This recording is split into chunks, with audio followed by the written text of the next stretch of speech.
ಇವತ್ತು ಒಂದು ಬೇದಿದು ಈ ನಾವು ಕರಿತೀವಿ, ಚಿಕ್ಕ ವಯಸ್ಸಲ್ಲಿ ಜಾಪಾಲ್ ಬೀಜ ಅಂತ ಕರಿತಿದ್ವಿ. ಜಾಪಾಲ್ ಬೀಜ ಯಾವ್ದಾರು ಕಡಲೆ ಬೀಜಗಳಲ್ಲಿ ಬೆರೆಸ್ಬಿಟ್ಟು ಕೊಟ್ಬಿಡೋರು. ಜಾಪಾಲ್ ಬೀಜಗಳನ್ನ ತಿಂದುಬಿಟ್ಟು ಅವತ್ತು ರಾತ್ರಿಗೆಲ್ಲ ಫುಲ್ಲು ಮೋಷನ್ಗಳು, ವಿಪರೀತ ಸಮಸ್ಯೆಗಳು ಬಂದ್ಬಿಡೋದು. ಕಾರಣ ಏನು ಅಂತಂದರೆ ಮೇಲ್ಗಡೆ ಇರ್ತಕ್ಕಂಥ ಹೊಟ್ಟನ್ನು ಮಾತ್ರ ಬಿಡಿಸ್ಬಿಟ್ಟು ಈ ಕಡಲೆ ಬೀಜಗಳಲ್ಲಿ ಬೆರೆಸ್ಬಿಟ್ಟು ಕೊಟ್ಬಿಟ್ರೆ ಏನಾಗುತ್ತೆ ಅಂದರೆ ಅದು ವಿಷವಾಗಿ ಪ್ರಯುಕ್ತವಾಗ್ತದೆ. ಕಾರಣ ಏನಂದರೆ ಅದರಲ್ಲಿ ಜಾಪಾಲ ಬೀಜದಲ್ಲಿ ಮೊಳಕೆ ಥರ ಒಂದು ಸೆಂಟ್ರಲ್ ಒಂದು ಎಲೆ ಬರುತ್ತೆ. ಅದನ್ನು ಸಗಣಿಯಲ್ಲಿ ಅಂದರೆ ಎಮ್ಮೆಯ ಸಗಣಿಯಲ್ಲಿ ಬೇಯಿಸಿರ್ತಕ್ಕಂಥ ಅದನ್ನು ಒಳಗಡೆ ಇರ್ತಕ್ಕಂಥ ನಾಲಿಗೆ ಅಂತ ಕರಿತೀವಿ. ಅದನ್ನು ಆ ನಾಲಿಗೆ ಪರಿಪೂರ್ಣವಾಗಿ ತೆಗೆದಾಕಬೇಕು. ತೆಗೆದ್ರೆ ಮಾತ್ರ ಅದು ಶುದ್ಧಿ ಆಯಿತು ಅಂತ ಲೆಕ್ಕ. ಅದನ್ನು ಹಂಗೆ ಕೊಟ್ಬಿಟ್ಟು ಅನ್ಕೊಳ್ಳಿ, ವಿಷಕಾರವಾಗ್ತದೆ. ಮೈಯಲ್ಲಿ ಒಂಥರ ಅಲರ್ಜಿ ಬರ್ತದೆ, ಮೈಯೆಲ್ಲ ಉಕ್ಕದಂಗೆ ಆಗುತ್ತೆ, ಮೋಷನ್ಸು ಆಗ್ತಾ ಇರ್ತದೆ. ಇಂಥ ಸಮಸ್ಯೆಗಳಿರ್ತವೆ. ಮೊದಲು ಚಿಕ್ಕ ವಯಸ್ಸಲ್ಲಿ ಎಲ್ಲ ಹೆಂಗಂದ್ರೆ ಹಂಗೆ ಕೊಡೋರು. ಇವಾಗ ಜಾಪಾಲ್ ಬೀಜ ಅಂದರೆ ಗೊತ್ತಿಲ್ಲ ಯಾರಿಗೂ. ಆವಾಗ ಜಾಪಾಲ್ ಬೀಜ ಅಂದರೆ ಸಾಕು ಎಲ್ಲ ಭಯ ಬೀಳೋರು. ಈ ರೀತಿ ಸಮಸ್ಯೆ ಇರ್ತದೆ. ಆ ಜಾಪಾಲ ಬೀಜನ ನಾವು ಯಾವ ರೀತಿ ಶುದ್ಧಿ ಮಾಡಬೇಕು, ಅದನ್ನು ಯಾವ ರೀತಿ ಔಷಧಿಗಳೆಲ್ಲ ಬಳಸ್ಕೋಬೇಕು ಅನ್ನೋದನ್ನು ಪರಿಪೂರ್ಣವಾಗಿ ಹೇಳ್ತೀನಿ. ಒಂದೊಂದಾಗಿ ತೋರಿಸ್ಕೊಡ್ತೇನೆ, ಬನ್ನಿ ನೋಡೋಣ. ನೋಡಿ ಸ್ನೇಹಿತರೆ, ಇದು ನಾವು ಮಾಡಿರ್ತಕ್ಕಂಥ ಔಷಧಿಗಳು ತೆಂಗಿನಕಾಯಿ ಒಳಗಡೆ ತುಂಬಿಸಿರ್ತೀವಿ. ನೋಡಿ ಈ ಥರ ತೂತು ಮಾಡಿ ಇದರಲ್ಲಿರ್ತಕ್ಕಂಥ ನೀರನ್ನ ಆಚೆ ತೆಗೆದುಬಿಟ್ಟು ತೂತು ಮಾಡಿ ತುಂಬಿಸಿರ್ತೀವಿ. ಇವಾಗ ಇದಕ್ಕೆ ಒಂದು ಬಿರಟೆ ಹೊಡಿಬೇಕು. ಇದು ಬೇವಿನ ಕಡ್ಡಿ, ಇದು ಬೇವಿನ ಕಡ್ಡಿ ಬಿರಟೆ ಮಾಡಬೇಕು. ಬೇರೆ ಇದು ಆಗಲ್ಲ. ಈ ಥರ ಮಾಡಿಕೊಂಡು ಬೇವಿನ ಕಡ್ಡಿ ಬಿರಟೆ ಮಾಡಬೇಕು.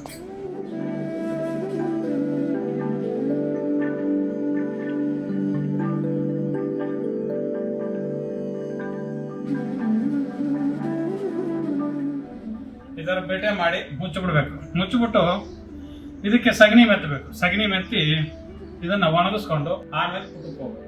ಯಾವ ರೀತಿ ಅಂತ ನಾನು ತೋರಿಸ್ಕೊಡ್ತೀನಿ.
ಹಸು ಸಗಣಿ ಮತ್ತು ಬೂದಿ, ನೋಡಿ ತೆಂಗಿನಕಾಯಿ,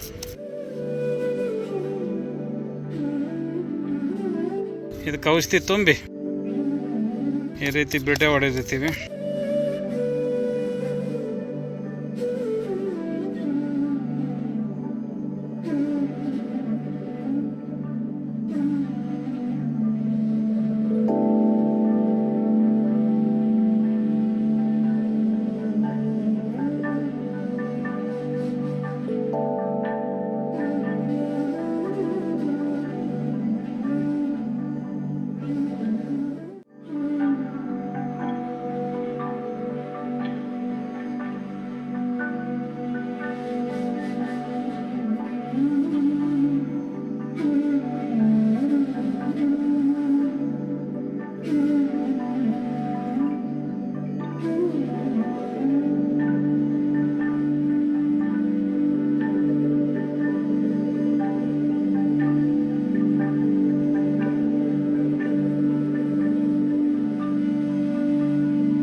ನೋಡಿ ಸ್ನೇಹಿತರೆ, ನಾವು ತೆಂಗಿನಕಾಯ್ದು ಇಟ್ವಲ್ಲ ಅದನ್ನು ಈ ರೀತಿ ಪುಟಗಳಾಗ್ತಾ ಬರಬೇಕು.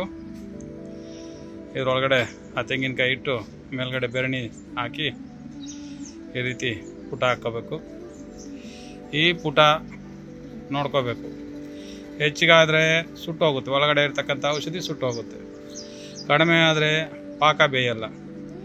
ಈ ರೀತಿ ನೋಡ್ಕೋಬೇಕು. ರಾತ್ರಿ ಸ್ವಲ್ಪ ಪಾಕ ಜಾಸ್ತಿ, ಪುಟ ಜಾಸ್ತಿ ಆಗಿ 3 ತೆಂಗಿನಕಾಯಿ ಸುಟ್ಟೋದು.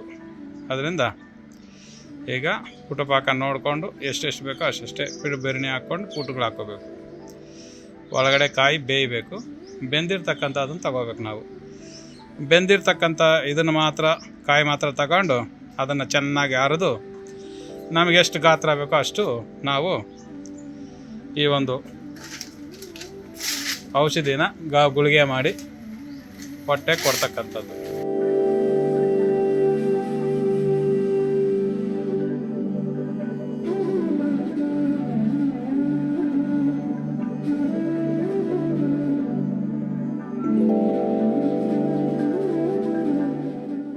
ಈ ರೀತಿ ಬೆರಣೀಲಿ ಸುಡಬೇಕು. ನಾವು ಸುಟ್ಟು ಅದನ್ನು ಔಷಧಿಯ ರೂಪದಲ್ಲಿ ವ್ಯವಸ್ಥೆ ಮಾಡ್ಕೊಳ್ಳೋದು. ಇದು ಬೆರಣಿಯ ಪುಟ.